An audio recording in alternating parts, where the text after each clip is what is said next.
Welcome to another Simple Dad iPhone tutorial. In this video, I'll show you how to change your personal hotspot password on your iPhone running iOS 16.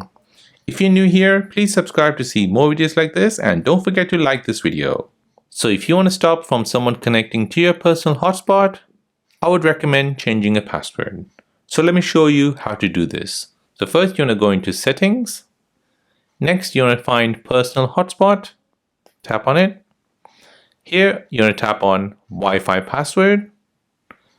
As you can see, it's currently set to that. So to change it, you want to tap on the X here. Next, you want to type in your password. Now tap on Done. And that will be the new Wi-Fi password for your personal hotspot. And that is how to change your personal hotspot password on your iPhone running iOS 16.